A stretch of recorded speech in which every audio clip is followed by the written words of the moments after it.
IBC Tamil நேயர்களுக்கு வணக்கம். இன்றைய பார்வை நிகழ்ச்சியினூடாக உங்களை நாங்கள் சந்திக்கின்றோம். இன்றைய பார்வை நிகழ்ச்சியிலே என்று வந்திருக்கக்கூடியவர் தமிழர்களுக்காக தொடர்ச்சியாக சர்வதேச அரங்கிலே குரல் கொடுத்துக் கொண்டிருக்கக்கூடியவரும் கனடா பாராளுமன்றத்திலே தமிழர்களை பிரதித்துவப்படுத்திக் கொண்டிருக்கக்கூடிய கனேடிய மக்களை பிரதித்துவப்படுத்திக் கொண்டிருக்கக்கூடிய பாராளுமன்ற உறுப்பினர் திரு கேரி ஆனந்த் சங்கரியோடு நாங்கள் பேசப் போகின்றோம். வணக்கம். வணக்கம். இப்போ இருக்கக்கூடிய சூழ்நிலையில் ஒரு தமிழராக சர்வதேச அரங்கிலே அதுவும் சர்வதேசத்தினுடைய ஒரு மிக முக்கியமான நாட்டினுடைய பாராளுமன்றத்தில் நீங்கள் அங்கத்துவராக இருக்கின்றீர்கள். தமிழர்களுடைய இந்த வளர்ச்சி உங்களுடைய செயல்பாடு எப்படி பார்க்கிறீர்கள்? இது பல வருடங்களாக நாங்கள் யூரோப் எடுத்தான, நார்த் அமெரிக்கா எடுத்தான, ஆஸ்திரேலியா எடுத்தான புலம்பெயர்ந்த தமிழ் மக்களாக நாங்கள் அகதியாக போய் பல நாடுகளில் வந்து நாங்கள் எஸ்டாப்ளிஷ் பண்ணி கொண்டு வந்திருக்கிறோம். கனடாவில் குறிப்பாக வந்து பல வருடங்களாக வேறு வேறு லெவல்ஸ் ஆஃப் கவர்மெண்டில் வந்து தமிழாக்கள் ஈடுபட்டிருக்கிறார்கள். அவர்கள் எலெக்ஷனில் வென்றிருக்கிறார்கள். அந்த ரீதியில் வந்து லிபரல் அரசாங்கத்துக்கு சேர்ந்து ஃபர்ஸ்ட் டைமாக நான் 2015ஆம் ஆண்டு எலெக்ட் பண்ணப்பட்டிருந்தேன். அதில் வந்து மிகவும் ஒரு பொறுப்புன்னு நான் நினைக்கிறேன். எங்கள் தமிழ் மக்களின் குரலையும் புள்ளில் எடுத்து கொண்டு வரதுக்கு ஒரு சரியான ஒரு முக்கியமான பொறுப்பு இருக்குது. அந்த கடமை எங்களுக்கு இருக்குது. அந்த ரீதியில் வந்து கனடாவில் மட்டுமில்லை, எங்கள் தாயகத்திலையும் வந்து எங்கள் மக்களின் தேவைகளை வந்து நாங்கள் வெளி உலகத்துக்கு சொல்ல வேண்டிய நிலை. அந்த பணியை வந்து நான் பல விதமாக நாங்கள் செஞ்சு கொண்டு வரோம். அது நான் மட்டுமில்லை, எங்களோட பல பேர் வேலை செஞ்சு வரார்கள். பல எலெக்டட் அஃபிஷியல்ஸ் இருக்கிறார்கள். அவர்களும் அந்த குரல் கொடுத்து கொண்டு வரார்கள்.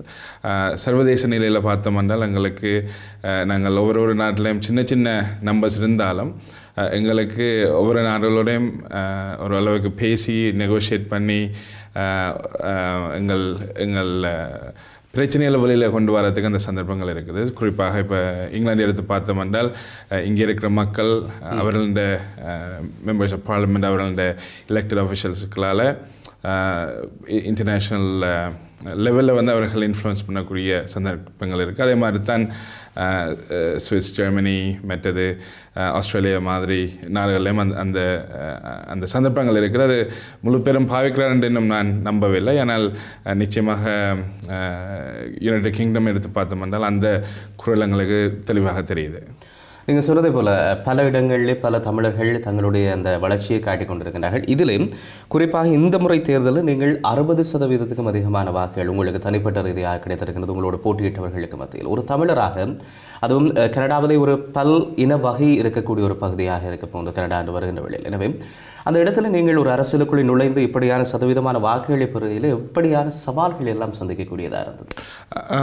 பல சவால்கள் இருந்தது. ஆனால் நாங்கள் அந்த குறிப்பாக நான் எங்கள் தொகுதியில் வந்து பல தமிழ் மக்கள் இருக்கிறார்கள். நினைக்கிறேன் கனடாவில் இருக்கிற தொகுதிகளில் வந்து கூட இருக்கிற தமிழ் மக்கள் எங்களை தொகுதி தான்.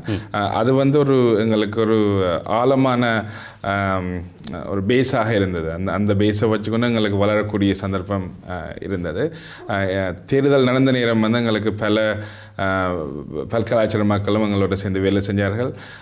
அதனால் இப்போ வந்து தமிழாக்களோட பேஸ் தான் நாங்கள் அது எங்களோட ஸ்டார்டிங் பாயிண்ட் அதாகத்தான் இருந்தது. இப்போ வந்து ஒரு நாமினேஷன் நாங்கள் எடுக்கணும். ஒரு நாமினேஷன் எடுக்கிறதுக்கு வந்து நாங்கள் எங்களோட பலத்தை காட்டுறனால் தமிழ் கம்யூனிட்டிகளில் தான் கூட அந்த பலம் வந்தது.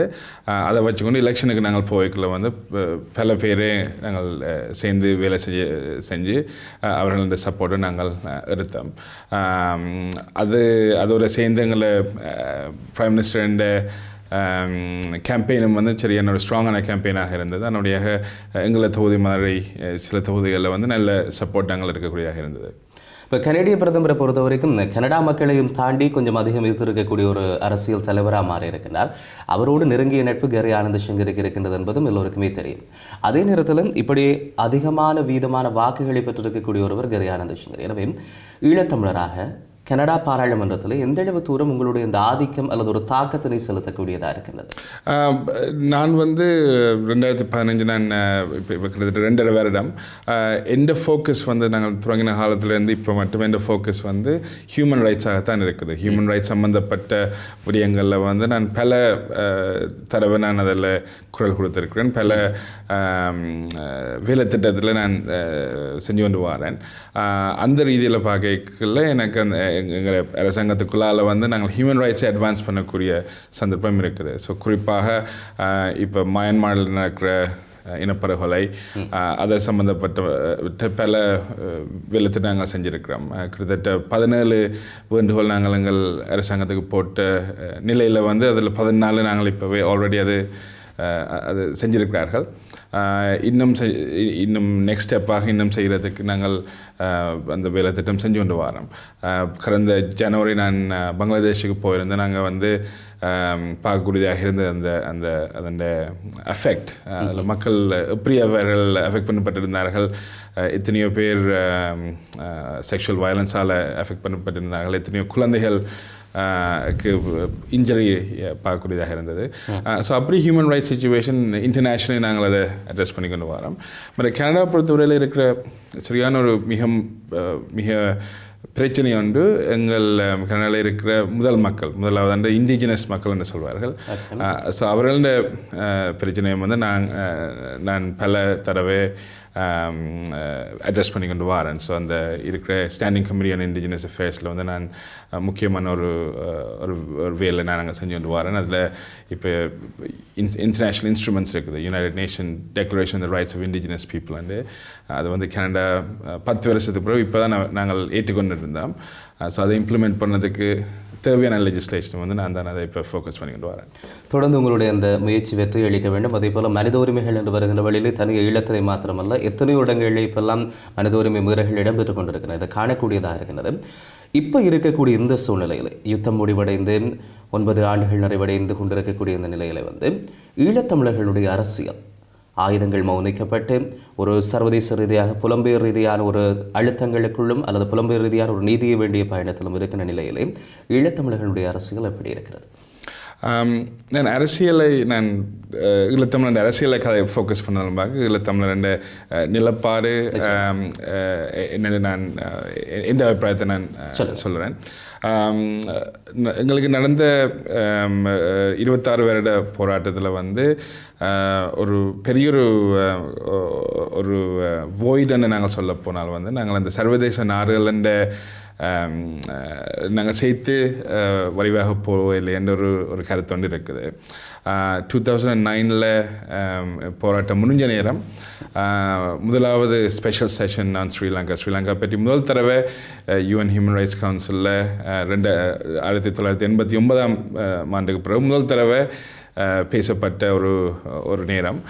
அது 2 நாள் இலங்கை பற்றி பேசியிருந்தார்கள். அதில் குறிப்பாக தமிழ் மக்களின்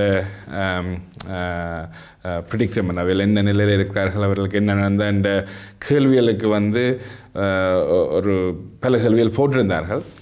ஆனால் அந்த நிலை வந்து எங்களுக்கு எங்களோட வீக்கத்தை காட்டக்கூடியதாக இருந்தது. எங்களுக்கு அந்த பலம் இருக்கவில்லை. நாங்கள் உண்டை போய் சேர்ந்து பல நாளில் ஒன்று சேர்த்து நாங்கள் எங்களுக்கு நடந்த அநியாயத்தை வந்து வெளியில் வடிவாக நாங்கள் சொல்ல இயலாமல் போயிட்டோம்.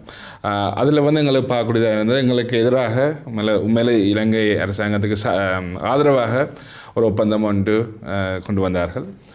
அதில் இருந்த அந்த நேரத்திலேருந்து நாங்கள் பல பேர் வேலை செய்ய தொடங்கினோம் UN ஹியூமன் ரைட்ஸ் கவுன்சிலில். அது இப்போ 11வது செஷன் நாங்கள் தொடங்கினது. இப்போ 37வது செஷன். என்னுடைய கிட்டத்தட்ட 25 செஷனில் நாங்கள் பல பேர் அதில் வேலை செஞ்சு வந்து கொண்டு இருக்கிறோம். அதில் நாங்கள் பார்த்தது வந்து 2012 ஒரு மாற்றம் ஒன்று பார்த்தோம். முதலாவது ரெசல்யூஷன் எங்களுக்கு ஓரளவுக்கு ஆதரவாக வந்தது.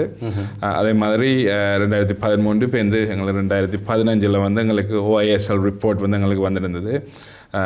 அங்கே இலங்கையில் நடந்தது வந்து UN கணிப்பின்படி war crimes and crimes against humanity என்ற அறிக்கை விட்டிருந்தார்கள். அதை வச்சுக்கொண்டு இப்போ நாங்கள் நெக்ஸ்ட் ஸ்டெப்புக்கு எங்கே போகிறோன்னு தான் இப்போ எல்லோரும் ஸ்டக்காக இருக்கிறோம். இந்த 2015 UN ஹியூமன் ரைட்ஸ் கவுன்சிலால் தீர்மானம் வந்த 30-1 ரெசல்யூஷனின் படி ஒரு ஹைப்ரிட் மெக்கானிசம் வந்து இலங்கை அரசாங்கம் எஸ்டாப்ளிஷ் பண்ணவனும் அதில் வந்து சர்வதேச நாடுகளிலிருந்து ப்ராசிக்யூட்டர்ஸ், ஜட்ஜஸ், இன்வெஸ்டிகேட்டர்ஸை சேர்த்து அவர்கள் இந்த இன்வெஸ்டிகேஷன் செய்ய வேண்டும் தான் அவர்களுடைய இன்டர்நேஷ்னல் கம்யூனிட்டியுடைய வேல். அது கன்சென்சஸ் ரெசல்யூஷன் அவர்கள் இலங்கை அரசாங்கம் ஏற்றுக்கொண்டு தான் அந்த ரெசல்யூஷன் கொண்டு வந்தார்கள். ஆனால் இப்போ 3 வருடம் ஆயிட்டுது. அதில் என்ன ப்ரோக்ரஸ் நடந்தது வந்து மிகவும் ஒரு சிக்கலான இன்னமும் நடைமுறையில் இருக்குன்னு நீங்கள் நம்புறீங்களாங்க? ரெசல்யூஷன் படி இருக்குது. ஸோ ரெசல்யூஷனில் இருக்கிறது உண்டு, உண்மையில் நடக்கிறது இன்னும் உண்டு. சில மாற்றங்கள் நாங்கள் பார்க்கக்கூடியதாக இருக்குது. ஆனால் அந்த மாற்றங்கள் எல்லாம் வந்து சரியான ஒரு இன்க்ரிமெண்டல், ஒரு 100% அதில் மேபி நாங்கள் ஒரு 25% போடலாம். ஒரு எக்ஸாம்பிளுக்கு அவர்கள் காணிகள் ரிலீஸ் பண்ண வேணும், அவர்கள் பிடிஏயில் ஹோல்ட் பண்ணுற ஆக்களை வந்து அவர்கள் ஒன்றில் சார்ஜ் பண்ணணும், ரிலீஸ் பண்ண வேணும். அதே மாதிரி டிஸப்பியரன்சஸ், அந்த பல பேர் கடைசி நேரங்களில் பிள்ளைகள் கணவன்மார் அவர்களை லூஸ் பண்ண ஆக்களுக்கு, அவர்கள் காணா போன ஆக்களுக்கு வந்து ஒரு truth mechanism and accountability mechanism அவர்களை க்ரியேட் பண்ணணும். இதில் முழுக்களை நாங்கள் எடுத்து பார்க்கல வந்து இலங்கை அரசாங்கம் ஒரு 25% அந்த இதில் செஞ்சுருக்கலாம்னு நாங்கள் சொல்லலாம். அங்கே இருக்கக்கூடிய மக்களால் முன்வைக்கப்படுற ஒரு பிரச்சனை காணி விடுவிப்பு என்று சொன்னாலும் ஏக்கர் கணக்கில் காணிகள் விடுவிக்கப்படுகின்றது. ஆனால் அதில் திரும்பி போய் வாழக்கூடிய காணிகள் எத்தனை ஏக்கர் என்று பார்த்தால் மிக சொற்ப அளவில் இருக்கு. மறுபுறம் நாங்கள் பார்த்தால் அரசியல் கைதிகளுடைய விவகாரம், அவர்கள் விடுவிக்கப்படுவது, அங்கே இருக்கக்கூடிய தமிழ் தலைமைகளே மாறுபட்ட கருத்துக்களை எல்லாம் முன்வைத்து நிச்சயமாக நான் அந்த இதுக்கு நான் இப்போ வாரேன். இப்போ காணி என்று சொல்லிக்கல வந்து இன்னும் 3 ஏக்கர்ஸ் காணி வந்து ரிலீஸ் பண்ணாமல் இருக்கிறார்கள். ஆனால் ரிலீஸ் பண்ண சில இடங்களில் வந்து எங்களுக்கு மாற்றங்கள் தெரியுது. அவர்கள் என்ன காணி வந்து இருக்கிற இடமில்லை, அவர்களுக்கு ஆல்சோ செல்ஃப் சஃபிஷியன்சி, அதால் அவர்களுக்கு வேலை வாய்ப்புகள், ஃபார்மிங் செய்கிறண்டா அவர்களுக்கு அதில் ஃபார்ம் செய்யலாம், அதால் வந்து அவர்களுக்கு ஒரு ஸ்டெபிலிட்டி அந்த வருமானம் வரக்கூடிய சந்தர்ப்பங்கள் இருக்குது. அதில் சில இடங்களில் நாங்கள் அது பார்க்கக்கூடியதாக இருக்குது. ஆனால் நீங்கள் சொல்கிற மாதிரி பல இடங்களில் அதாலையும் அதை வச்சுக்கொண்டு என்ன செய்யலாமன்ற ஒரு கேள்வியும் இருக்குது.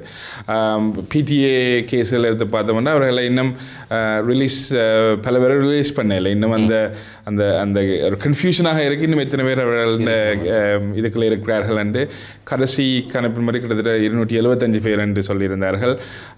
இப்போ பார்த்தால் அதுலேயும் அது கொஞ்சம் குறைஞ்சிருக்கலாம் என்று நான் நம்புகிறேன். டிஸப்பியரன்சஸ் என்ற விடயம் வந்து மிகவும் ஒரு காம்ப்ளிகேட்டடான விடயம். இப்போ கிட்டத்தட்ட ஒரு வருஷத்துக்கு மேல்பட்ட நிலையில் வந்து பல பெற்றோர்கள், தாய்மார்கள் குறிப்பாக அவர்கள் ஆர்ப்பாட்டம் செஞ்சு கொண்டு இருந்தார்கள். அவர்கள் இன்னும் அந்த ப்ரோட்டஸ்ட் கண்டினியூ பண்ணி கொண்டிருக்கிறார்கள். ஈவன் ஜெனீவாவில் கூட அவர்கள் வந்திருக்கிறார்கள். கொஞ்சம் பேர் வந்து 4 பேர் குறிப்பாக இந்த விஷயங்கள் எல்லாம் ஜெனீவாவில் எந்த அளவுக்கு தாக்கம் செலுத்துது? அது போய் உரியவர்கள்ட்ட போய் சேருது, அதுக்கான ஒரு எதிர்வலை அங்கிருந்து கிடைக்கக்கூடியதாக இருக்கா? ஓரளவுக்கு செய்யக்கூடியதாக தான் இருக்குது. என்றால் பல நாடுகள் இன்னும் என்கேஜ்டாக தான் இருக்கிறார்கள். கோர் குரூப் அண்ட் இருக்குது, கோர் குரூப் ஆஃப் கண்ட்ரீஸ் இதை ரெசல்யூஷனை மூவ் பண்ண நாடுகள் இருக்குது. அவர்கள் ஓரளவுக்கு சப்போர்ட் பண்ணுவார்கள் இந்த இன்ஃபர்மேஷன் வழியில் போகிறதுக்கு. சில நேரத்தில் பார்க்கல வந்து டூ மச் இன்ஃபர்மேஷனாகவும் இருக்கலாம். ஏனென்றால் இப்போ ஹியூமன் ரைட்ஸ் கவுன்சில் எடுத்து பார்க்கல, இப்போ கடந்த லாஸ்ட் 9 இயர்ஸுக்குள்ள வந்து சிரியா ஒரு பெரிய பிரச்சனையாக வந்திருக்குது, யெமன் ஒரு பிரச்சனையாக வந்திருக்கு, மயன்மார் ஒரு சரியான ஒரு கேட்டாஸ்ட்ரஃபியாக வந்திருக்குது. அப்படி இன்னும் பல நாடுகள், இப்போ Democratic Republic of Congo, Central African Republic, அப்படி பல நாடுகள் வந்து அந்த அஜெண்டாவில் இருக்குது. அப்படி இருக்கைகள் வந்து இலங்கை இப்போ 9 இயர்ஸாக இருக்கிற ஒரு நாடு இன்னும் சர்வதேச நாடுகளை பொறுத்தவரையில் வந்து அரசாங்கம் மாற்றின வழியாக ஓரளவுக்கு சரியான வழியில் போகலான்னு தான் வேண்ட கணிப்பு. ஆனால் இப்போ நீங்கள் சொன்ன இந்த பல நாடுகளுடைய பிரச்சனை, மியான்மார் இருக்கலாம், சிரியாவாக இருக்கலாம், யெமனாக இருக்கலாம், அதே போல் இலங்கையாக இருக்கலாம், இப்படி பல பிரச்சனைகள் அடுக்கடுக்க அந்த அஜெண்டாவில் இருக்கைக்குள்ள உண்மையில் இந்த யூஎன் என்று நாங்கள் பார்த்தோம்னா அங்கே வரக்கூடிய நாடுகள் தங்களுடைய நாடுகள் எடுக்கப்பட்ட முடிவுகளே மற்ற நாடுகளுக்கு சொல்லக்கூடிய அல்லது ஒரு கலந்துரையாடக்கூடிய ஒரு இடமாக தான் பார்க்கப்படுகிறது. புவியியல் சார்ந்தா இருக்கலாம் அல்லது மற்ற அரசியல் நிலை சார்ந்தா இருக்கலாம். இந்த நாடுகளினால் இந்த குறிப்பிட்ட பிரச்சனைகளுக்கு ஏதாவது தீர்வு அங்கே எடுக்கக்கூடிய மாதிரி ஒரு இன்ஃப்ளூயன்ஸ் ஒன்று கொடுக்கக்கூடிய மாதிரியான சாத்தியங்கள் இருக்கா? யூஎன்ல வந்து பல பாடிஸ் இருக்குது, ரைட்? யூஎன்ல வந்து பல டிஃப்ரெண்ட் இன்ஸ்டிடியூஷன்ஸ் இருக்குது. நாங்கள் கூட பவர்ஃபுல்லான இன்ஸ்டிடியூஷன் நாங்கள் சொல்ல போனால் வந்து யுனைடெட் நேஷன்ஸ் செக்யூரிட்டி கவுன்சில் தான். அதில் வந்து 15 மெம்பர்ஸ் இருக்கிறார்கள், அதில் 5 பெர்மனன்ட் மெம்பர்ஸ் இருக்கிறார்கள். ஒரு நாட்டுக்கு எதிராக இப்போ ஒரு ஒரு உதாரணத்துக்கு நாங்கள் ஐசிசிக்கு ரிஃபர் பண்ண வேண்டாம், இன்டர்நேஷனல் கிரிமினல் கோர்ட்டுக்கு ரிஃபர் பண்ண வேண்டாம், அது வந்து செக்யூரிட்டி கவுன்சிலுக்குள்ள தான் அது வரலாம். அதில் 5 நாடில் வந்து என்ன நாடும் ஒரு காரணம் கொடுக்காமல் வந்து அது வீட்டோ பண்ணலாம். ஸோ அந்த 5 நாடும் குறிப்பாக அவர்கள் முதல் முழு பேரும் ஒன்றாக ஒரு குரலோட நிற்க வேணும். அதுக்கு பிறகு மிச்ச 10 நாடுகளும் அதோட சேர்ந்து நிற்க வேணும். ஸோ அதுதான் அந்த மோஸ்ட் பவர்ஃபுல் பாடி. அந்த லெவலுக்கு இலங்கை பிரச்சனை போகவில்லை. என்ன காரணம் என்றால் இப்போ ஈவன் 2009ஆம் ஆண்டே அது அது அது அந்த டைம் யுஎன் செக்யூரிட்டி கவுன்சில் நிச்சயமாக இன்டர்வீன் பண்ணியிருக்க வேண்டிய நிலை, அவர்கள் இன்டர்வீன் பண்ணல. அதே மாதிரி தான் இப்போ நாங்கள் மயன்மார் எடுத்து பார்த்தோம் என்றால் இந்த ஆகஸ்ட் 25 கிட்டத்தட்ட ஒரு அக்டோபர் மட்டும் நிச்சயமாக அவர்கள் இன்டர்வீன் பண்ண வேண்டிய ஒரு கடமை இருந்தது, அவர்கள் இன்டர்வீன் பண்ணவில்லை. யூஎன்ல ஒரு பிரின்சிபல் இருக்குது, R2P என்ற ஒரு பிரின்சிபல், ரெஸ்பான்சிபிலிட்டி டு ப்ரொடெக்ட். அதாவது ஒரு இடங்களில் ஒரு இனப்படுகொலை இல்லாட்டில் ஒரு வார் கிரைம்ஸ் நடந்து கொண்டு இருக்கிற நேரத்தில் வந்து பொதுமக்களை ப்ரொடெக்ட் பண்ண வேண்டிய ஆப்ளிகேஷன் வந்து இன்டர்நேஷ்னல் கம்யூனிட்டிக்கு இருக்குது. அந்த ஆப்ளிகேஷன் அவர்கள் விட்டு கொடுக்கிறார்கள். ஐநாவை நம்பி ஈழத்தமிழர்களுடைய செயல்பாடு தொடர்ந்து இங்கே புலப்பெயர் தேசங்களில் இருக்கக்கூடிய அமைப்புகள் தொடர்ந்து முன்னெடுத்து கொண்டிருக்கிறோம். அப்போ அது நல்லதா, அது ஒரு சாத்தியமான ஒரு தீர்வை கொடுக்குமென்னு நீங்கள் நம்ப? இல்லை, இதான் முதலாவது செக்யூரிட்டி கவுன்சில், ரெண்டாவது ஜெனரல் அசம்பிளி தான் முழு நாடுகளும் சேர்ந்து ஓட் பண்ணுவார்கள். அவர்கள் செப்டம்பரில் நோமலாக அவர்களோட மெயின் கான்ஃபரன்ஸ் நடக்கும். அதுக்கு பிறகு தான் நாங்கள் அந்த சப்போர்ட்டிங் பாடிஸ்ன்னு சொல்லிக்கல தான் ஹியூமன் ரைட்ஸ் கவுன்சில் வருது. ஸோ எங்கிற ஒரு டயக்ராம் பார்த்தோம் என்றால் வந்து மேலே எங்கிற பிரச்சனை வந்து 3வது லெவலில் தான் நாங்கள் டீல் பண்ணி கொண்டு வரோம். அதுலேயும் வந்து யுஎன் சிஸ்டம் வந்து ஃபண்டமெண்டல் பிரின்சிபல் அதில் வந்து ஒரு நாட்டின் டெரிட்டோரியல் இன்டெகிரிட்டின்னு சொல்வார்கள். அவர் நாட்டின் போர்டர்ஸ்க்குள்ளே வந்து அந்த நாட்டுக்கு தான் அந்த உரிமை இருக்குது. அந்த உரிமைகளை வந்து வெளிநாடுகள் ஒரு காலம் வந்து இன்டர்வியூ பண்ண போகிற இல்லை. ஸோ அந்த ரீதியில் வந்து இலங்கை அரசாங்கம் கோஆப்ரேட் பண்ணார்கள் வந்து இன்டர்நேஷ்னல் கம்யூனிட்டி, அது ஸ்பெஷலி ஹியூமன் ரைட்ஸ் கவுன்சிலுக்களால் ஒரு இது புஷ் பண்ண இயலாது. ஆனால் எங்களுக்கு இருக்கிற சேலஞ்ச் இதுதான், ஒரு பாடி இதை இப்போ டீல் பண்ணி கொண்டு வருது. ஹியூமன் ரைட்ஸ் கவுன்சில் மற்றது அதில் இருக்கிற ட்ரீடி பாடிஸ்ன்னு சொல்வார்கள். அதுக்குள்ள தான் எங்கிற பிரச்சனையில் ஓரளவுக்கு வெளியில் வந்து கொண்டு இருக்குது. அதால் தான் இப்போ லாஸ்ட் 9 years வந்து நாங்கள் ஒரு கண்டினியூஸாக நாங்கள் அந்த வேலை திட்டம் செஞ்சு கொண்டு வரோம். அதில் தான் இப்போ ஒரு ஃபைண்டிங், ஒரு ஆக்சுவல் ஃபைண்டிங் ஆஃப் ஃபேக்ட் வந்து இருக்குது. War crimes and crimes against humanity நடந்திருக்கின்ற ஒரு ஃபேக்ட் வந்து அவர்கள் எஸ்டாப்ளிஷ் பண்ணியிருக்கிறார்கள். அதில் ஒரு ரிப்போர்ட் இருக்குது. அதில் வந்து எங்களுக்கு மிகவும் முக்கியம், லாங் டேர்முக்கு அது மிகவும் முக்கியம். அது மேபி ஷார்ட் டேர்ம் எங்களுக்கு அதில் எங்களை தேவையல் வராமல் விடலாம். ஆனால் ஒரு லாங் டேர்முக்கு நாங்கள் பார்க்கல. என்னோட அக்கௌண்டபிலிட்டி தான் எங்களுக்கு ஒரு சரியான ஒரு கீ.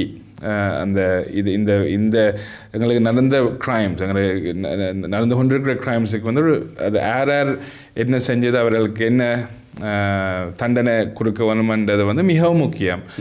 அந்த அக்கௌண்டபிலிட்டி இல்லாட்டல் இப்போ இந்த கிழமை நடக்கிற மாதிரி முஸ்லிம் மக்களுக்கு எதிராக நடக்கிற ரயட்ஸ் எங்களுக்கு 83ஆம் ஆண்டு நடந்தது, 77, 79 அப்படின்னு நாங்கள் பார்த்துக்கொண்டு போய்க்கிறோம். வந்து இந்த லாஸ்ட் 50 yearsலேயும் ஒரு விதமான அக்கௌண்டபிலிட்டியும் ஒருத்தருக்கும் இல்லை. இலங்கையில் வந்து நீங்கள் என்ன செஞ்சுட்டு நீங்கள் தப்பலாமன்ற ஒரு மெசேஜ் தான். இப்போ நீங்கள் இங்கே புலத்தில் இருந்து உங்களைப் போல சமூக அரசியலில் இருக்கக்கூடியவர்கள், அதே போல் புலம்பெயர் அமைப்புகள் என்று பலரும் செயல்பட்டு கொண்டிருக்கக்குள்ள தாயகத்தில் இருக்கக்கூடிய தமிழ் அரசியல் தலைமைகள் நீங்கள் சொல்கிற இதே கருத்தை தான் அங்கே இருந்து முன்வைக்கிறார்கள். அங்கே இருந்து உங்களுக்கான அந்த சப்போர்ட் கிடைக்குதா? இப்போ ஹைபிரிட் அங்கே உண்மையாக நடைமுறைப்படுத்தப்படவில்லை என்ற விஷயத்தை அவர்கள் தெளிவாக சொல்கிறார்களா? இந்த காணி விடுவிப்பாக இருக்கலாம், அல்லது காணாமல் போனவர்கள் விவகாரமாக இருக்கலாம், இப்படியானவர்களுக்கான ஒரு தீர்வு அங்கே கிடைக்கல என்றதை அவர்கள் அங்கிருந்து வெளிப்படுத்தினமா, அல்லது அவர்கள் அதை மூடி மறைத்து கொண்டு ஸ்ரீலங்காவுடைய அரசாங்கத்துக்கே சப்போர்ட் பண்ணி கொண்டிருக்கணுமா? நாங்கள் எங்களோட நிலப்பாடு ஒன்றாக இருக்கலாம், ஆனால் எங்களுடைய அப்ரோச்சஸ் டிஃப்ரெண்ட்டாக இருக்கலாம். எங்களுக்கு வந்து நாங்கள் புலம்பெயர்ந்த மக்கள் என்ற வழியாக, நான் கனடாவில் நாங்கள் ஒரு பார்லமெண்ட் உறுப்பினராக இருக்கிற வழியாக, ஒரு கனடா பிரிட்டனில் இருக்கிற அமைப்புகள் என்று எடுத்து பார்த்தா என்ன, நாங்கள் இங்கே இருந்து கொண்டு நாங்கள் ஒரு ஒரு எக்ஸ்ட்ராவாக நாங்கள் லாபி பண்ணக்கூடிய சந்தர்ப்பங்கள் இருக்குது. உள்நாட்டிலிருந்து உள்நாட்டு அரசியல் இருந்து கொண்டு சில நிலை கஷ்டமாக இருக்கலாம். ஆனால் எங்களுக்குள்ள அந்த கோஆர்டினேஷனும் அந்த அண்டர்ஸ்டாண்டிங்கும் தேவை. ரைட். ஸோ அந்த இதெல்லாம் சம்டைம்ஸ் எங்களுக்கு அந்த கன்ஃபியூஷன் வரலாம். ஆனால் எந்த கருத்தின்படி இலங்கையில் இருக்கிற அரசியல் தமிழ் அரசியல் கட்சிகள் என்ன, மிக முக்கியமான அரசியல் கட்சி என்ன, வெளிநாட்டில் இருக்கிற புலம்பெயர்ந்த அமைப்புகள் இருந்தால் என்ன, வெளியில் வேறு ஆக்டிவிஸ்ட் எடுத்து பார்த்தா என்ன, அவர்களோட வேலை திட்டம் வந்து ஓரளவுக்கு ஒரே வழியில் தான் போய்கொண்டு இருக்குது. உங்களை பொறுத்த வரைக்கும் இங்கே இருக்கக்கூடிய இப்போ உங்களை சார்ந்தவர்களோடு இருக்கக்கூடியவர்களுக்கும் தாயத்திலிருந்து வரக்கூடியவர்களுக்கும் இடையில் ஒரு அண்டர்ஸ்டாண்டிங் ஒன்று இருக்குன்னு சொல்லுவோம். ஓரளவுக்கு ஒர்க்கிங் அண்டர்ஸ்டாண்டிங் இருக்கிறது. இந்த விஷயங்கள் எல்லாம் பேசிக்கொள்ள நாங்கள் பல பேரோடு நாங்கள் பேசிக்கொள்வோம்.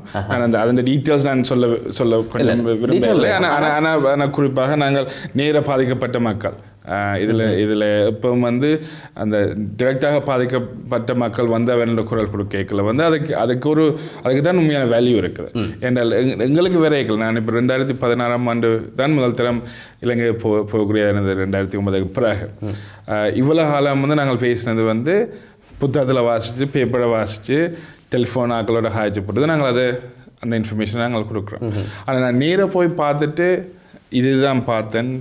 ஒரு எக்ஸாம்பிளுக்கு முள்ளிவாய்க்காலில் வந்து நாங்கள் இன்னும் அந்த டைமில் கிணறு கிண்டி கொண்டிருந்தார்கள். அதில் கிணறு கிண்டியக்கில் வந்து அவர்கள் போன்ஸை கண்டுபிடித்தார்கள், ஹியூமன் போன்ஸ் ரிமெயின்ஸை கண்டுபிடித்தார்கள்.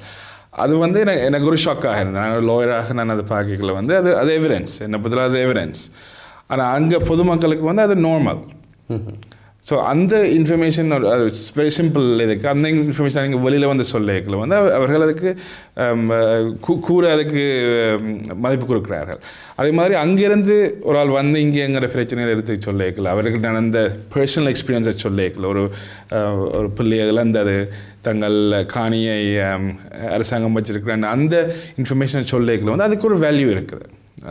அது வந்து நாங்கள் அவைகளோடு நாங்கள் வேலை செய்வோம். அதே மாதிரி தான் அரசியல் பொலிட்டிக்ஸில் இன்வால்வ் ஆன ஆக்கள் நாங்கள் கோஆர்டினேட் பண்ணுவோம். அதே மாதிரி தான் புலம்பெயர்ந்த அமைப்புகள் பல பேரோடு நாங்கள் ஒர்க் பண்ணி கொண்டு வரோம். இப்போ எந்த ரோல் வந்து கொஞ்சம் வித்தியாசமாக இருக்குன்னா, நாங்கள் இப்போ கனடிய அரசாங்கத்தின் ஒரு சார்பாக போய்க்கல, நாங்கள் நிச்சயமாக முழு பேருண்ட குரலில் நாங்கள் ரெப்ரசென்ட் பண்ண வேண்டிய ஒரு கடமை இருக்குது. நீங்கள் சொன்னதை போல அங்கே இருக்கக்கூடிய மக்களுடைய குரலாகவும் அதே போல் கனடிய பாராளுமன்றத்தினுடைய ஒரு குரலாகவும் இருக்க வேண்டிய தேவை ஒன்று உங்களுக்கு இருக்கின்றது. இன்னும் நிறைய விடயங்களை நாங்கள் பேசலாம். ஒரு சின்ன விளம்பர இடைவெளியை தொடர்ந்து நாங்கள் சந்திப்போம்.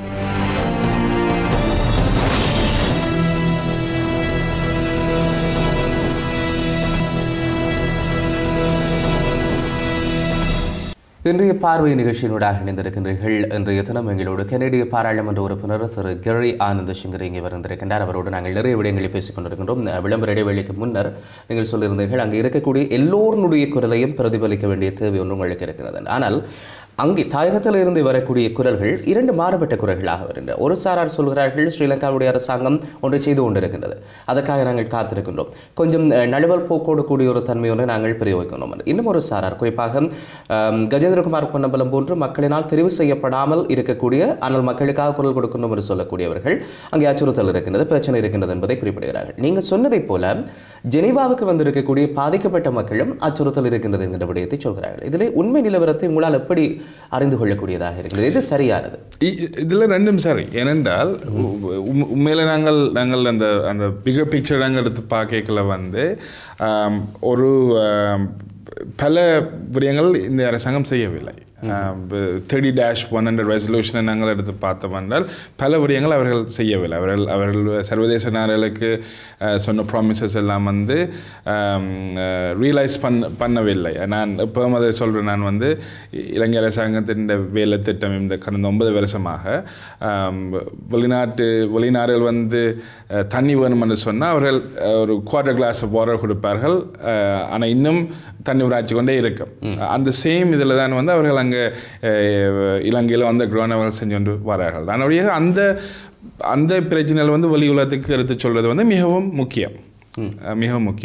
ஆனால் சர்வதேச டிப்ளோமசி என்று பொறுத்தவரையில் சில இதுகள் வந்து நாங்கள் அக்னாலேஜ் பண்ண தான் வேணும். இந்த புது அரசாங்கம் 2015 ஆண்டு வந்து அரசாங்கம் வந்து ஒரு சந்தர்ப்பம் ஒன்று அவர்களுக்கு இருந்தது. கடந்த 2.5 வருடமாக அவர்களுக்கு ஒரு சந்தர்ப்பம் இருந்தது. இலங்கையின் ஹிஸ்டரியை மாற்றுறதுக்கு, இலங்கை போன வழியை மாற்றுறதுக்கு ஒரு சந்தர்ப்பம் இருந்தது.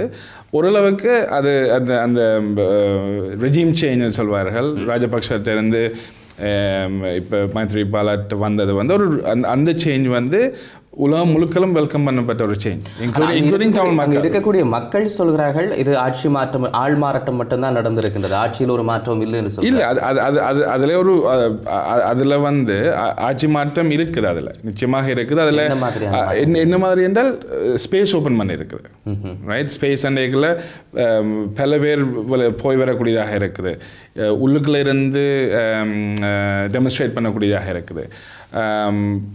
நாங்கள் அந்த ராஜபக்ஷ ரெஜிமும் இப்போத்தியான ரெஜிமும் வந்து நாங்கள் உண்மையில் கம்பேர் பண்ணுறது வந்து கொஞ்சம் கஷ்டம். ஏனென்றால் முதல் வந்து சரியான ஒரு எங்கள் 2009 பிரச்சனைக்கு வந்து முக்கியமாக லீடர்ஷிப் கொடுத்தது வந்து ராஜபக்ஷ ரெஜிம். இந்த மாற்றங்கள் வந்து எங்களுக்கு ஒரு ரிலீஃப் தந்திருக்குன்னு தான் நினைக்கிறேன். ஒரு சின்ன ஒரு பீரியட் தந்திருக்குது. அதே நேரத்தில் ஸ்ரீலங்காவுக்கு ஒரு சந்தர்ப்பம் இருந்த இந்த லாஸ்ட் 2.5 இயர்ஸுக்குள்ள வந்து அவர்கள் உண்மையான லீடர்ஷிப் காட்டுறதுக்கு ஒரு சந்தர்ப்பம் இருந்தது. ஆனால் அவர்கள் அதை ஃபெயில் பண்ணி விட்டார்கள். அந்த இனிஷியல் இருந்த ஆப்டிமிசம், இனிஷியலி சர்வதேச நாடுகள் இருந்த எதிர்பார்ப்புகள், தமிழ் மக்கள் இருந்த எதிர்பார்ப்புகள் வந்து லாஸ்ட் 2.5 இயர்ஸில் வந்து எங்களுக்கு அது அந்த முந்தைய எண்ணங்கள் பார்க்கலாம் போயிட்டுது.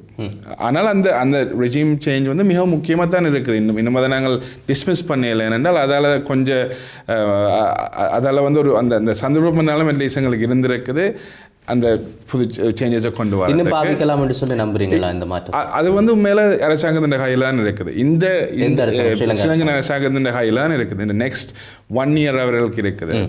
ரெசல்யூஷன் வந்து அடுத்த மார்ச் வருது இந்த ரெசல்யூஷன். அந்த 1 yearக்குள்ள வந்து இவர்களுக்கு எவ்வளவு தூரம் இந்த அரசாங்கம் இன்டர்நேஷ்னல் கம்யூனிட்டிக்கு அந்த லீடர்ஷிப் காட்ட போதுன்னு வந்தால் அவைகளுக்கு இருக்கிற சேலஞ்ச். கான்ஸ்டிடியூஷனலிசம் இருக்கிற கான்ஸ்டிடியூஷன் இருக்கிற ஜாப்பு வந்து அவர்கள் இம்மலைக்கு அது கொண்டு வந்திருக்கலாம். இம்மலைக்கு அது ஆக்சுவலி ஃபைனல் டிராஃப்டாக அவர்கள் ரிலீஸ் பண்ணி ரெஃபரண்டத்துக்கு போயிருக்கலாம். அது அவர்கள் செய்யவில்லை. OMP office of the missing persons வந்து செட்டப் பண்ண அவர்கள் சொல்லியிருந்தார்கள், கமிட் பண்ணியிருந்தார்கள். போன டிசம்பரே ஆக்களை நாமினேட் பண்ணியிருந்து சொன்னார்கள். ஆனால் ஹியூமன் ரைட்ஸ் கவுன்சில் செஷன் தொடங்கி 1 week அப்புறம் தான் அந்த ஆஃபீஸ் ஆஃப் மிஸ்ஸிங் பர்சன்ஸ் இந்த கமிஷன்ஸை அப்பாயிண்ட் பண்ணியிருந்தார்கள். மக்கள் கூட கடுமையாக எதிர்த்திருந்தார்கள். இது என்னத்துக்காக என்று சொல்லி இல்லையா? நிச்சயமாக அதில் வேறு பிரச்சனையாக இருக்குது, அதில் வேறு கன்சர்ன்ஸ் இருக்குது எங்களுக்கு. அதே மாதிரி டிஸப்பியரன்சஸ் வந்து லா மாற்ற வேணுமன்றது வந்து முந்தின நாள் தான் அது நடந்திருக்கு. அப்படி மேபி இந்த ஸ்பீடில் போனால் சில இவர்கள் கொஞ்சம் இதுகள் சாதிக்கக்கூடியதாக இருக்கும். ஆனால் நாங்கள் என்ன பார்க்குறோம்னால் UN international UN human rights council இந்த ப்ரெஷரில் அவர்கள் அந்த நேரத்துக்கு சில இதுகள் செஞ்சு கொண்டு வரார்கள். அதுக்கு பிறகு வந்து அவர்கள் ஒன்றும் செய்யவில்லை. அப்போ இப்போ ஒரு யூஎன்னுடைய ஒரு கூட்டம் நடைபெறுகிறது, செப்டம்பரில் நடக்கும், அடுத்த வருஷம் நடக்கும். அப்படி நடக்கின்ற நேரங்களில் மாத்திரம் ஒரு கண் துடைப்புக்காக இது போன்ற நாடகங்களை செய்துவிட்டு அதுக்கு பிறகு அமைதியாக இருக்கக்கூடிய வாய்ப்பு இருக்குன்னு நினைக்கிறேன். இல்லை, இவ்வளோ காலம் அப்படி தான் செஞ்சு கொண்டு வந்தார்கள். ஆனால் இந்த முறை அவர்களுக்கு ஒரு சரியான ஒரு தெளிவான மெசேஜ் அவர்களுக்கு போயிருக்க வேணும். இந்த லோக்கல் எலெக்ஷன்ஸ் வந்து அவர்களுக்கு தெளிவாக தெரிய வேணும். அவர்களுக்கு இருக்கிற சந்தர்ப்பம், அவர் இந்த தரம் அரசாங்கத்துக்கு வந்த காரணம் வந்து ஒரு லாங் டேர்ம் சொல்யூஷன் கொண்டு வரதுக்கு, மற்றது அக்கௌண்டபிலிட்டி, மற்றது வேறு எங்கள் மக்களின் தேவைகளை பூர்த்தி செய்கிறதுக்கு தான் இந்த அரசாங்கத்தை கொண்டு வந்தது. ஆனால் இந்த அரசாங்கத்துக்கு இன்னும் ஒரு 1 year டைம் தான் இருக்குது அதை ஃபுல்ஃபில் பண்ணதுக்கு.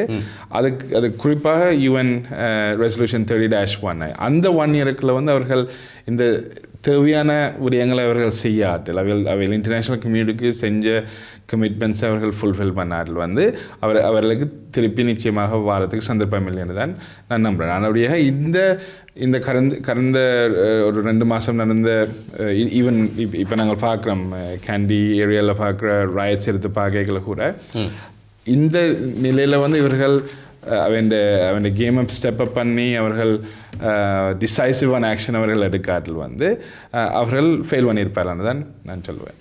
இப்போ நீங்கள் சொன்னீங்க ஒரு சின்ன ஸ்பேஸ் ஒன்று கிடைத்திருக்குன்னு சொல்லி இந்த ரணில் மைத்திரியினுடைய அரசாங்கத்தில். ஆனால் கடந்த மாதம் நடைபெற்ற இந்த உள்ளூராட்சி சபை தேர்தல் அதில் ஒரு சின்ன பயம் ஒன்று இந்த ஆட்சிக்கு கொடுத்திருக்கும். காரணம் உள்ளூராட்சி சபை தேர்தலில் மஹிந்தவனுடைய அணியினுடைய ஒரு மிக பாரிய இழவான ஒரு எழுச்சி, அல்லது அந்த எழுச்சி என்றே நாங்கள் சொல்ல முடியாது, அப்படித்தான் இருந்திருக்கின்றது. இந்த ஆட்சி மாற்றம் என்கின்ற ஒரு விடயம் மாற்றம் நடந்திருக்கிறது ஒன்று ஒரு சந்தேகத்தையும் ஏற்படுத்தி இருக்குது. அப்போ இந்த சின்ன ஸ்பேஸில் தமிழர்கள் ஐக்கிய நாடுகள் சபையாக இருக்கலாம், தாயகமாக இருக்கலாம், அல்லது சர்வதேசத்திலேயா இருக்கலாம், எப்படி பாவித்துக் கொள்ளலாம் இந்த சின்ன ஸ்பேஸை? உங்களால் முடிந்த ஒரு அறிவுரை. இல்லை, தமிழ் மக்கள் வந்து ஓரளவுக்கு ஒரு குரலோடு தான் அவர்கள் வேலை செய்ய வேணும். அதில் இப்போ நாங்கள் பார்க்கல வந்து அந்த பல குரல்கள் இருக்கிற மாதிரி தெரியுது. அதில் வந்து நாங்கள் ஒன்று சேர்க்க வேண்டிய ஒரு நிலை. சில நேரத்தில் ஒரு கிரவுண்ட் சிச்சுவேஷன் பார்க்கல வந்து ஜெனரலி பொதுமக்களுக்கு வந்து தங்களுக்கு எக்கனாமிக்லி, ஃபார் எக்ஸாம்பிள் இப்போ நார்த் ஈஸ்டில் இருக்கிற ஆட்களுக்கு வந்து தங்களுக்கு எக்கனாமிக்லி பிரச்சனையாக இருக்குது. அவர்களுக்கு வேலை திட்டங்கள், இளைஞர்கள் ஸ்கூல் முடிச்ச அவர்களுக்கு வேலை இல்லை. ஸோ நாங்கள் அந்த பொலிட்டிக்ஸ் நாங்கள் பார்க்கலாம். பொலிட்டிக்ஸ் மற்றது தேவையான இன்டர்நேஷ்னல் அக்கௌண்டபிலிட்டி அதிலெல்லாம் அதில் ஒரு செப்பரேட் இஷ்யூவை நாங்கள் போட்டுட்டு ஆக்சுவல் லிவிங் கண்டிஷன்ஸ் அவை இந்த ஸ்டாண்டர்ட் ஆஃப் லிவிங் அவையில் எப்படி இருக்கிறோம்னு பார்க்கல வந்து அதுக்கு ஒரு இம்ப்ரூவ்மெண்ட் கொடுக்க வரும். அதுக்கு அவர்கள் நார்தர்ன் ப்ரொவின்ஷியல் கவுன்சிலாக இருந்த என்ன, சென்ட்ரல் கவர்மெண்ட்டாக இருந்த என்ன, அவர்களுக்கு அந்த ஆப்பர்ச்சுனிட்டிஸ் கொடுக்கணும். ஜாப்ஸ் போகணும், எக்கானமி வளர வேணும். படித்து முடித்த அப்புறம் அவர்களுக்கு ஆப்பர்ச்சுனிட்டிஸ் தேவை. யூனிவர்சிட்டி போகிறதுல வந்து அவருக்கு ட்ரேட் ஸ்கூல் அப்படிப்பட்ட ஆப்பர்ச்சுனிட்டிஸ் தேவை. ஸோ அதுகளுக்கு வந்து கிளியராக கொஞ்சம் கான்ஃபிடன்ஸ் பில்டிங் மெஷர்ஸ் செய்ய வேணும். கவர்மெண்ட் செய்யுதா ஏதாவது நார்த்லேயோ அல்லது ஈஸ்டில்?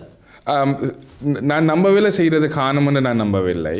அவர்கள் செய்யலைன்னு நான் சொல்லலை. ஆனால் நான் அந்த அளவுக்கு நான் பார்க்க ஸோ நார்தர்ன் ப்ரொவின்ஷியல் கவுன்சிலுக்கு வந்து அந்த அப்ளிகேஷன் இருக்குது. ஆனால் அவர்களுக்கு ஃபுல் பவர் இருக்குன்னு எங்களுக்கு தெரியவில்லை. ஆனால் இப்போ நிச்சயமாக அந்த கேள்வியெல்லாம் பொதுமக்கள் கேட்பார்கள்.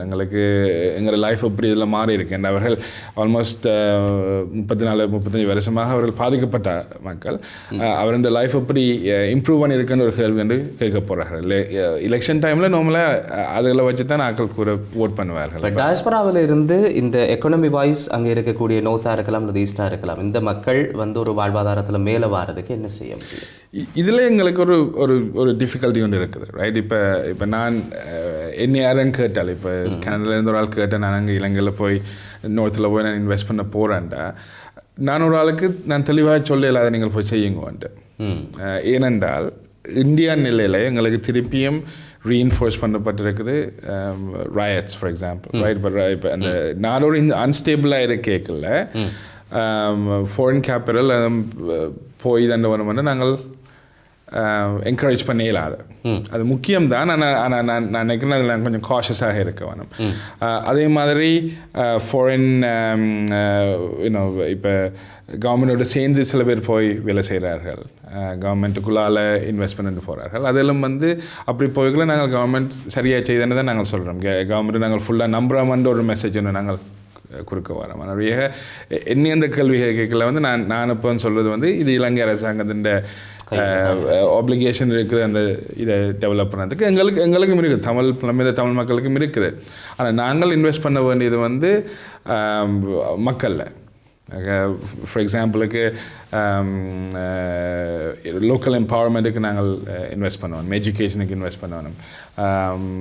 இது பல பேர் பல இதில் வந்து அவர்களுக்கு இன்ஜர்டாக இருக்கிறார்கள், டிசேபிளாக இருக்கிறார்கள், அவர்களுக்கு நாங்கள் சப்போர்ட் பண்ண வேணும்.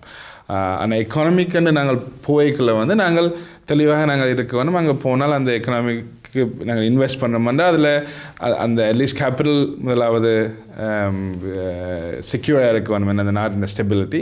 ரெண்டாவது வந்து நாங்கள் கவர்மெண்ட்டை என்டோஸ் பண்ண வழியில் போகக்கூடாது. சரி, இப்படியான சூழ்நிலையில் இப்போ இங்கே புலத்தில் இருந்து போய் யாராவது அங்கே இன்வெஸ்ட் பண்ணி அல்லது அங்கே இருக்கக்கூடிய மக்களுக்கு ஒரு வேலை வாய்ப்புகளை வழங்க போயிடும்னு சொன்னால் அங்கே போகக்கூடியவர்களுக்கான பாதுகாப்பு, அந்த வேலை அல்லது அந்த தொழிலுக்கான பாதுகாப்பு என்பது எந்த அளவு தூரம் இருக்கும்னு சொல்லி நீங்கள் நம்புறீங்க? ஒரு ஆட்சி மாற்றம் கொண்டு வரக்கூடிய வாய்ப்பு அங்கே இருக்கின்றதா? அதுவும் மேலே நாங்கள் ப்ரிடிக்ட் பண்ணிடலாது. பல பேர் செய்கிறார்கள், பல பேர் இன்வெஸ்ட் பண்ணார்கள். அது நாங்கள் நாங்கள் சப்போர்ட் பண்ண வேணும். ஆனால் என்னட்டு பர்சனலி ஆட்கள் கேட்கல வந்து நான் இப்போ இந்த இது சொல்கிறேன், நான் இந்த பிரச்சனை சொல்கிறேன். நாங்கள் கவர்மெண்ட்டுக்குள்ளால் போய் இன்வெஸ்ட் பண்ணிக்கல வந்து நாங்கள் கவர்மெண்ட்டை இன்வெஸ்ட் பண்ணுற ஒரு இன்டிரெக்டாக ஒரு இன்வெஸ்ட் பண்ணுற மாதிரி அதில் இருக்கும். இப்போ ஒரு நாட்டினுடைய எதிர்க்கட்சி என்று வரைக்குள்ள அந்த எதிர்க்கட்சியினுடைய பலம், அதே போல் எதிர்க்கட்சியினுடைய செயல்பாடுகள் என்னன்றது உங்களுக்கு நன்றாக தெரியும். கனடாவினுடைய ஒரு பாராளுமன்ற உறுப்பினராக இருக்கிறீங்க. ஸ்ரீலங்காவினுடைய எதிர்க்கட்சியினுடைய செயல்பாடு எப்படி இருக்கிறது? ஸ்ரீலங்காவில் இருக்கிற எதிர்க்கட்சி வந்து ஒரு வெரி அன்யூஷுவல் சிச்சுவேஷன். ரைட், இது வந்து நார்மலாக வந்து இந்த கடைசி பார்லிமெண்ட் இப்போ 2015 ஜெனரல் எலெக்ஷனுக்கு பிறகு வந்த ஆகஸ்ட் பிறகு வந்த பார்லிமெண்ட் வந்து வெரி யூனிக் சிச்சுவேஷன். அதனால் எதிர்கட்சி என்று நாங்கள் சொல்லிக்கல வந்து தமிழ் தேசிய கூட்டணி வந்து உண்மையில் நம்பர்ஸை பார்க்கல அவர்களுடைய எதிர்கட்சியில் அவர்கள் ஒரு மைனாரிட்டி பார்ட்டி தான். அதனுடையாக அவர்களுக்கு அந்த உண்மையான எதிர்கட்சியின் ஸ்ட்ரென்த் இருக்கிறன்னு நான் நம்பவில்லை. ஆனால் இந்த பார்லிமெண்ட் படி ஒரு நேஷ்னல் கவர்மெண்ட் இருக்கிறார்கள், ஒரு நேஷ்னல் யூனிட்டி கவர்மெண்ட் இருக்கிற நிலையில் வந்து தமிழ் மக்கள்லாம் அந்த ஒஃபிஷியல் பார்ட்டியாக இருக்கிறார்கள் என்று தான் அந்த இல்லையா? அப்போ பற்றி என்னையை பொறுத்த வரைக்கும் இப்போ இருக்கக்கூடிய ரணில் மைத்ரி அரசாங்கத்தில் வந்து ஆப்போசிஷன் பார்ட்டியாக இருந்து கொண்டு கூட ஒரு இன்ஃப்ளூயன்ஸ் பண்ணக்கூடிய வாய்ப்பு அங்கே இல்லை. நான் அந்த இதுக்கு நான் மீன் பண்ணி சொல்லலை. நான் சொல்கிறேன் நான் ஜெனரலி ஒரு பார்லிமெண்ட் எடுத்து பார்க்கல வந்து இது வந்து வெரி அன்யூஷுவல் சிச்சுவேஷன். ஏனென்றால் உண்மையில் அரசாங்கத்துக்குள்ளே ஒரு எதிர்கட்சி இருக்குது. அரசாங்கத்துக்குள்ள தான் உண்மையான எதிர்கட்சியும் அரசாங்கம் சேர்ந்து தான் ஒரு ஃபங்க்ஷன் பண்ணி கொண்டு வரார்கள். அந்த இன்டர்னல் டிவிஷன் வந்து ஓவர் பவர் பண்ண மெனி அதர் ஃபோர்ஸஸ் நாங்கள் பார்க்கலாம். அதுதான் இந்த இலங்கையை பொறுத்தவரை அதான் இப்போ நடந்து கொண்டு வருது. எங்களுக்கு அது அந்த பவர் பிளே எங்களை பார்க்குறதாக இருக்குது. அரசியல் யாப்பில் ஒரு மாற்றம் ஒன்று கொண்டு வரதுக்கான முயற்சி எடுக்கப்பட்டு இப்போ அது கொஞ்சம் கிடப்பில் போடப்பட்டது போல தோணுகின்றது. உங்களுக்கு அது சார்ந்த இதனும் விடயங்கள் தமிழ் தலைவர்கள் மத்தியில் உங்களுக்குள்ள கருத்துக்கள் பரிமாற்றங்கள் இருந்ததா? இல்லை, நிச்சயமாக வந்து ஒரு பொலிட்டிக்கல் சொல்யூஷன் வந்து எங்களுக்கு மிக முக்கியம்.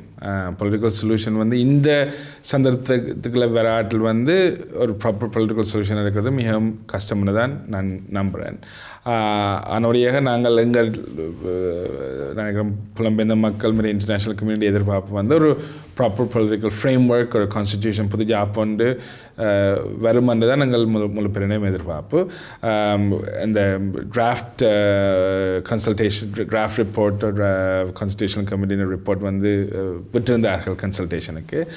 அந்த இன்ஃபர்மேஷன் எல்லாம் அவர்கள் எடுத்து கேதர் பண்ணி இனி ஃபைனல் டிராஃப்ட் வாரத்துக்கு கணக்கு முயற்சி தேவையில்லைன்னு தான் நான் கேள்விப்பட்ட அளவில் வந்து கணக்கு முயற்சி தேவையில்லை. ஆனால் அந்த ஃபைனல் டிராஃப்டை வந்து அவர்கள் ஒரு ரெஃபரண்டத்துக்கு போகிறவனும் அது பொதுமக்கள், அது தமிழ் மக்களாக இருக்கலாம், சிங்கள மக்களாக இருக்கலாம், அவர்கள் ஓட் பண்ணி உண்மையெல்லாம் டிசைட் பண்ணவனும் இந்த நாடு எங்கே போதாண்டு. இது ஒரு ப்ளூரல், இப்போ நாங்கள் எல்லோரும் வந்து பல்கலாச்சார நாடுகள் இருக்கிறோம். அப்படி ஒரு நாடு அவர்கள் பார்க்குறார்களா இல்லாட்டில் ஒரு மெஜாரிட்டி டாமினேட்டட் நாடாக பார்க்குறார்களான்னு தான் இருக்கிற கேள்வி. அந்த ஜாப்பில் இருக்கிற டீட்டெயில்ஸ்லாம் எங்களுக்கு தெரியும், அது எப்படி அந்த பாதை போதான்ட்டு. இன்றைக்கு நாங்கள் பார்க்கல வந்து அது ஒரு சரியான ஒரு இன்செக்யூரான இடமாகத்தான் இருக்குது. ஏனென்றால் இன்றைக்கு நடக்கிறது முஸ்லீம் மக்களுக்கு முதல் எங்களுக்கு நடந்தது, திருப்பியும் எங்களுக்கு நடக்கலாம். இப்படி ஒரு ரைட்ஸ், இப்படி ஒரு மாப் அட்டாக் வந்து நடக்கலாம், நடக்கலாதுன்னு நாங்கள் சொல்லலாது. இப்போ யூஎனில் போய் நிறைய செயற்பாடுகளை நாங்கள் செய்து கொண்டிருக்கிறோம். எத்தனையோ அமைப்புகள் போகின்றன, எத்தனையோ செயற்பாட்டாளர்கள் போயினோம், உங்களை மாதிரி பாராளுமன்ற உறுப்பினர்கள் போகிறீங்க, மனித உரிமை ஆர்வலர்கள் போயினோம், நிறைய பேர் போயினோம், நிறைய நாடுகள் குரல் கொடுக்கின்றன, நிறைய செயல்பாடு இடம்பெறுகிறது. ஆனால் யூஎன் மாத்திரம் எங்களுடைய செயல்பாடு என்பது போதுமானதா? இப்போ டயஸ்பராவில் மட்டும் நான் கேட்குறேன். அதை தாண்டி நீங்கள் கனடாவாக இருக்கலாம், பிரித்தானியாவில் இருக்கக்கூடியவர்கள் பிரித்தானியாவாக இருக்கலாம், மற்ற நாடுகளில் இருக்கக்கூடியவர்கள் அந்தந்த நாடுகளில் இருக்கக்கூடிய செயற்பாட்டாளர்களோடு அல்ல அந்தந்த மக்களோடு, மக்கள் பிரதிநிதிகளோடு இந்த பிரச்சனையை கொண்டு போய் சேர்க்க வேண்டிய தேவை ஒன்று இருக்கின்றது. அல்ல வேறு என்னென்ன செயல்பாடுகள் யுஎனை தாண்டி செய்ய வேண்டும்? யுஎன் வந்து ஒரு மெக்கானிசம், யுஎன் வந்து ஒரு another முக்கியமான மெக்கானிசம். ஆனால் அது ஒன் ஆஃப் மெனி மெக்கானிசம். இப்போ ஃபார் எக்ஸாம்பிள் காமன்வெல்த் மீட்டிங் வந்து இப்போ இங்கே லண்டனில் நடக்கிற அடுத்த மாதம் ஏப்ரலில். ஆனால் யுஎன் எடுத்து பார்க்கல வந்து எங்களுக்கு ஒரு ஓவர் சேச்சுரேஷன் சொல்லலாம். ஓவர் சேச்சுரேஷனில் கன பேர் அதுக்குள்ள வேலை செய்கிறார்கள். அதில் முழு பேருக்கும் கோஆர்டினேஷன் இருக்கிற மாதிரி தெரியவில்லை. அதே நேரத்தில் வந்து நாங்கள் லோக்கலி செய்ய வேண்டிய வேலை வந்து நாங்கள் செய்யாமல் விடுறோம். ஸோ ஒரு எக்ஸாம்பிளுக்கு நான் சும்மா ஒரு நாடு சொல்கிறேன், ஒரு நியூசிலாண்டு சொல்லுவோம். நியூசிலாண்டு ஒரு முக்கியமான நாடுன்னு பார்த்தோம் என்றால், இது ஒரு எக்ஸாம்பிளுக்கு சொல்கிறேன். அதில் இருக்கிற லோக்கல் இருக்கிற தமிழ் மக்கள், நியூசிலாண்டில் இருக்கிற மக்கள் வந்து அவர்களுடைய பிரதிநிதிகளோட போய் கலைக்க வேணும். எங்கள் பிரச்சனைகளை வெளியிலே எடுத்து சொல்ல வேணும். அது வந்து அவங்களோட ஃபாரின் டிபார்ட்மெண்ட், ஃபாரின் மினிஸ்ட்ரியோட போய் லாபி பண்ண வேணும். கடைசியில் வந்து அவர்கள் ஜெனீவாவில் வந்து குரல் கொடுக்க வேணும் எங்கள் பிரச்சனையை பற்றி. இதில் தான் எங்களுக்கு முக்கியமான செய்ய வேண்டிய முதலாவது அழுத்தம் இந்த நாடுகளில் பெரிய லோக்கல் ஒர்க் தான். நாங்கள் அந்த ஒர்க்கில் தான் ஃபுல்லாக நாங்கள் இக்னோர் பண்ணிட்டு வந்து நாங்கள் ஜெனீவாவில் வந்து நாங்கள் நியூசிலாந்து மக்களாக இருந்தோன்னு நாங்கள் கனடாவை இன்ஃப்ளூயன்ஸ் பண்ணது வந்து பிரயோசனம் இல்லை. என் கனடாவில் இருக்கிற தமிழ் மக்களுக்கு அது எப்படி இன்ஃப்ளூயன்ஸ் பண்ணன்னு தெரியும். அதே மாதிரி யூகேல இருக்கிற தமிழ் மக்களுக்கு தெரியும் எப்படி யூகே கவர்மெண்ட் இன்ஃப்ளூயன்ஸ் பண்ணான்னு. அதே மாதிரி யூஎஸ் மக்கள் வந்து அதில் செஞ்சு கொண்டு வரார்கள். அதான் நாங்கள் இப்போ சொல்ல வராது. ஸோ கூட ஆக்கள் அங்கே போகணும் இல்லை, எங்களுக்கு தேவை வந்து அந்த வேலையை வந்து நாங்கள் லோக்கலே நாங்கள் செய்யக்கூடிய மாதிரி இருக்கணும். ஈவன் யூஎஸில் இருக்கிற மக்களுக்கு இன்னும் வேலை செய்ய வேணும்னா அவர்கள் சவுத் அமெரிக்கா நாடுகளில் போய் வந்து கேபிட்டல்ஸை விசிட் பண்ணி அவர்களுக்கு எங்கிற பிரச்சனைகளை வெளியில் எடுத்து சொல்ல வேண்டி. இப்போ ஈழத்தமிழர்கள் மீது நடத்தப்பட்டது ஒரு இனப்படுகொலை, அதே போல் ஒரு இன அழிப்புன்றது பல இடங்களில் பிரயோகிக்கப்பட்டு கொண்டிருக்கிறது, அழுத்தங்கள் கொடுக்கப்பட்டு கொண்டிருக்கிறது. ஆனால் இது நடந்து ஒரு 10 ஆண்டுகள் கடக்கிறதுக்கு முன்னரே இப்போ ஒரு மிகப்பெரிய ஒரு கலவரம் கண்டியில் தெல்தனிய பகுதி, திகன பகுதிகள் எல்லாம் இடம்பெற்று கொண்டிருக்கிறது முஸ்லீம்களுக்கு எதிராக. அப்போ நீங்கள் ஏற்கனவே சொன்ன மாதிரி இலங்கையில் ஒரு ஸ்திரமற்ற ஒரு தன்மை ஒன்று இன்னமும் காணப்பட்டு கொண்டிருக்கிறது. சர்வதேசம் என்னதான் இது நல்லாட்சி என்ற ஒரு வார்த்தை பிரயோகத்தை பாவித்துக் கொண்டிருந்தாலும் அங்கே இன்னமும் பிரச்சனை இருந்து கொண்டிருக்கிறது. இந்த நிலையில் கனடாவினுடைய அரசாங்கம், இப்போ இருக்கக்கூடிய அரசாங்கம், ஜஸ்டின் ட்ரூடோவினுடைய அரசாங்கம் என்ன மாதிரியான நிலைப்பாட்டை கொண்டிருக்கின்றது ஈழத்தமிழர்கள் அல்லது இலங்கை விவகாரத்தில்? இப்படியான ஒரு கலவரம் அல்லது ஒரு இனங்களுக்கு இடையிலான ஒரு முருகல் நிலை வருகின்ற வேளையில் எப்படி பார்க்கிறார்கள் அதை? ஈழத்தமிழர்களுக்கு ஆதரவான குரல் கனடாவுடைய பிரதமரிடமிருந்து கிடைக்கக்கூடிய சாத்தியங்கள் இருக்கின்றனவா? முதலாவது வந்து இந்த கிழமை நடந்த ரைட்ஸை பொறுத்தவரையில் வந்து எங்கள் ஃபாரின் மினிஸ்டர் கிறிஸ்டியர் ஃப்ரீலண்ட் வந்து தெளிவாக இதை வந்து கண்டெம் பண்ணியிருக்கிறார். அதே மாதிரி நானும் அதை கண்டெம் பண்ணியிருக்கிறேன். அது என்ன இன மக்கள் என்ன அந்த அவரோட செக்யூரிட்டி அண்ட் சேஃப்டியை வந்து ஒரு மாப் வந்து அதை அட்டாக் பண்ண இயலாது.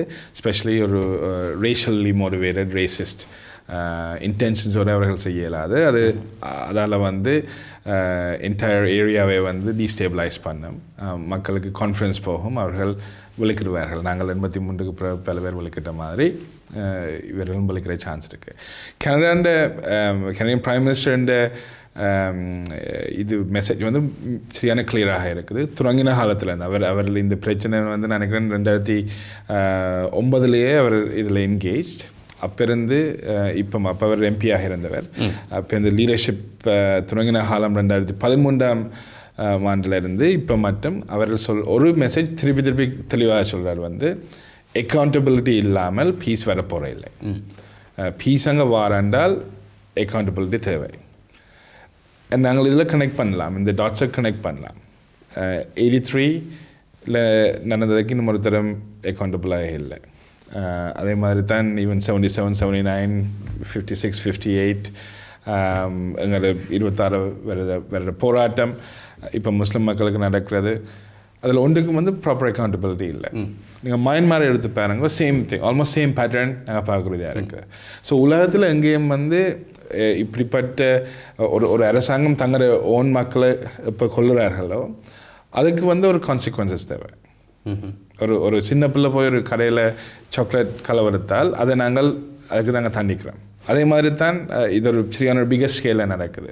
ஸோ உலக வேர்ல்டு ஆர்டர் சரியாக இருக்க வேணும் என்றால் அதுக்கு குற்றம் செய்கிற இன்டர்நேஷ்னல் க்ரைம்ஸ் அந்த குற்றம் செய்கிற ஆக்களை வந்து நிச்சயமாக ஒரு அக்கௌண்டபிலிட்டி இல்லாமல் ஒரு விக்டமை நாங்கள் சொல்ல இல்லாத நீங்கள் ரிகன்சைல் பண்ண சொல்லி. ஸோ அதான் எங்கிற பேஸஸ், அதான் பிரைம் மினிஸ்டர் திங்கிங். அது வந்து தெளிவாக இத்தனை பேரும் சொல்லியிருக்காரு. அது நினைக்கிறேன் குறைஞ்சது ஒரு 15 தடவைக்கு மேலே அவர்கள் பப்ளிக் ஸ்டேட்மெண்ட் மேக் பண்ணியிருக்காரு. நிறைய மக்கள், அதுவும் குறிப்பாக தமிழர்கள், ஈழத்தமிழர்கள் உங்களிடம் நிறைய எதிர்பார்க்கின்றார்கள். கனடாவிலே தமிழர்களுடைய குரல் ஒலிக்க வேண்டும், ஈழத்தமிழர்களுக்கான ஒரு தீர்வு ஒன்றுக்கு உங்களுடைய பங்களிப்பு இருக்க வேண்டும், அதில் கனடாவுடைய அரசாங்கத்தினுடைய அழுத்தம் இருக்க வேண்டும் என்று பல எதிர்பார்ப்போடு இருக்கின்றார்கள். அந்த எதிர்பார்ப்புகளுக்கு பூர்த்தி செய்யக்கூடிய ஒருவராக நீங்கள் தொடர்ந்து செயல்படுவீர்கள் என்கிற நம்பிக்கை இருக்கின்றது. அந்த நம்பிக்கையோடு இன்றைய தினம் இந்த நிகழ்ச்சியை நாங்கள் நிறைவு செய்து கொள்ள போன்றோம். இங்கே வந்து உங்களுடைய பல கருத்துக்களை பகிர்ந்து கொண்டதற்காக நன்றி திரு கரி ஆனந்த சிங்கிரி அவர்களே. நன்றி. இன்னும் ஒரு நிகழ்ச்சியினூடாக உங்களை நாங்கள் சந்தித்துக் கொள்ளலாம். விடைபெற்றுக் கொள்கின்றோம்.